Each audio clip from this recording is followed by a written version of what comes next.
নমস্কার বন্ধুরা, প্রাইমারি নিয়োগ সংক্রান্ত কিংবা বলতে গেলে 2022 টেট পাসদের নিয়োগ সংক্রান্ত এই মুহূর্তে বিগ বিগ ব্রেকিং নিউজ। কেন বিগ ব্রেকিং নিউজ বলছি? কেননা আমরা একটা হোয়াটসঅ্যাপ মেসেজ প্রত্যেকেই কিন্তু লক্ষ্য করছি, ইনফ্যাক্ট সেটা ভাইরালও হচ্ছে বারবার ধরে। সেখানে উল্লেখ করা রয়েছে যে 2022 টেট পাসদের নিয়োগ নোটিফিকেশান আসতে চলেছে আগামী 23 তারিখ এবং আগামী 19 তারিখ আমাদের পর্ষদ সভাপতি গৌতম পাল মহাশয় এবং আমাদের মুখ্যমন্ত্রী মমতা বন্দ্যোপাধ্যায় মিলে একটা প্রেস কনফারেন্স করতে চলেছে 2022 টেট পাসদের নিয়োগের নোটিফিকেশানের জন্য। এই রকম একটা হোয়াটসঅ্যাপ মেসেজ কিন্তু আমরা দেখছি। তো তোমরা কি ভাবছো, আদৌ কি সত্যিকারে এই মাসে আমাদের নিয়োগ বিজ্ঞপ্তি আসতে চলেছে? তোমাদেরকে বলবো এটা সম্পূর্ণ একটি ভুল ধারণা, বা এই যে মেসেজটা, এই মেসেজের কোনো সত্যতা কিন্তু নেই। এই মেসেজটা গুটি কয়েকজন কিন্তু একটা ভ্রান্ত একটা ধারণা দিচ্ছে বা ভ্রান্ত জ্যোতিষবিদ্যা করতে চলেছে এটাতে, ঠিক আছে? মানে এর মধ্যে কোনো মাথা নেই, কোনো মুন্ডু নেই। আগে আমরা অনেকেই অনেকবার দেখে এসেছি যে এই মাসে নিয়োগ বিজ্ঞপ্তি আসতে চলেছে এত শূন্য পদের উপরে। আবার সেই হোয়াটসঅ্যাপ মেসেজে এমনও উল্লেখ রয়েছে 17,009টি শূন্য পদের উপরেই কিন্তু নাকি নিয়োগ বিজ্ঞপ্তি আসতে চলেছে আগামী 19 তারিখ। সেরকমটাই একটা প্রেস কনফারেন্সের মধ্যে জানানো হবে।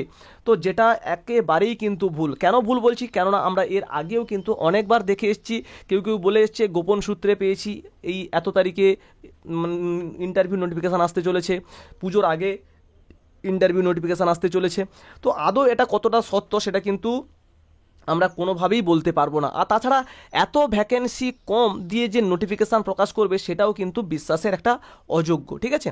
তো এরপরে আসি যে কেন এরকমটা ছড়ানো হচ্ছে যে 19 তারিখে প্রেস কনফারেন্সের মাধ্যমে আমাদের পর্ষদ সভাপতি এবং মুখ্যমন্ত্রী তিনি আমাদের যে নিয়োগের বিষয়টা জানাতে চলেছে। তো দেখো, এটার একটাই উদ্দেশ্য, 19 তারিখে একটা বড় আন্দোলনের ডাক দেওয়া হয়েছে। সেই আন্দোলনটা যাতে বানচাল করা যায় সেটার জন্য কিন্তু গুটি কয় লোক এটাকে উঠে পড়ে লেগেছে, ঠিক আছে? তো শত্রুপক্ষ দেখা যাবে, হয়তো সেই শত্রুপক্ষের মধ্যে কিছুজন আবার 2022 টেট পাসও রয়েছে, আবার এমনও দেখা যেতে পারে হয়তো এরা যা মানে সরকারের লোকও হতে পারে, চাইছে যে যাতে করে এই আন্দোলনটা না হয়, এরকমও হতে পারে, ঠিক আছে?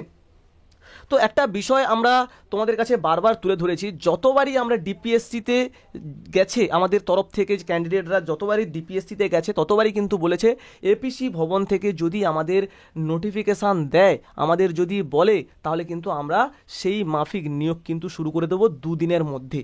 এটা কিন্তু ডিপিএসসি থেকে জানানো হয়েছে। এবার এপিসি ভবনে যখন যাওয়া হয়েছিল তখন এপিসি ভবন থেকে জানানো হয়েছে যে আমাদের যে উপরে যে আছে, অর্থাৎ উপর মহলে যিনি রয়েছেন আমাদের মাননীয় মুখ্যমন্ত্রী, ঠিক আছে, একটাই পোস্ট, বাকি সব ল্যাম্প পোস্ট, ঠিক আছে? তো ওই পোস্ট থেকে যদি কোনো রকমভাবে সুখবর আসে তাহলে কিন্তু আমি নিয়োগের জন্য নোটিফিকেশান দিতে রাজি আছি। 50,000 শূন্য পদ রয়েছে নোটিফিকেশান দেওয়ার জন্য। তো কিন্তু এখনও পর্যন্ত সেই মুখ্যমন্ত্রীর কাছ থেকে কোনো সদুত্তর আসেনি, যেই কারণে কিন্তু কোনো নোটিফিকেশান দেওয়া সম্ভব হয়নি। বুঝতে পেরেছো? এই হচ্ছে বিষয় মোটামুটি। তো যতই বলুক না কেন যে আগামীকাল অর্থাৎ 19 তারিখে নিয়োগের বিজ্ঞপ্তি আসতে চলেছে, এটা কিন্তু কোনোভাবেই সম্ভব নয়, কোনোভাবেই সম্ভব নয়। যে যারা রটাচ্ছে তারা কিন্তু একদম ভুয়ো একটা খবর কিন্তু ছড়াচ্ছে, ঠিক আছে? তো ভুয়ো খবরে কান দেবেন না, ঠিক আছে? যেটা সত্য সেটা যাচাই করুন, সেটাতেই কিন্তু মনোনিবেশ করুন। তা বলে যে এমনটা নয় যে তোমাদের নিয়োগ হবে না, নিয়োগ অবশ্যই হবে, তবে হয়তো দেরি হতে পারে, ঠিক আছে? তো দেখা যাক কি আপডেট আসে, অবশ্যই তোমাদের কাছে আলোচনা করব। তো এইটুকুই বলবো যে এই যে হোয়াটসঅ্যাপ নিউজটা, এই নিউজটা কিন্তু একেবারেই ফেক, ঠিক আছে? এর কিন্তু সত্যতা একটুও নেই বললেই চলে। তো দেখা যাক কি আপডেট আসে, অবশ্যই তোমাদের কাছে আলোচনা করব কোনো আপডেট পেলে। দেখা হচ্ছে পরবর্তী ভিডিওতে। ভালো থেকো সবাই, সুস্থ থেকো সবাই। থ্যাংকস ফর ওয়াচিং, টাটা, জয় হিন্দ, বাই।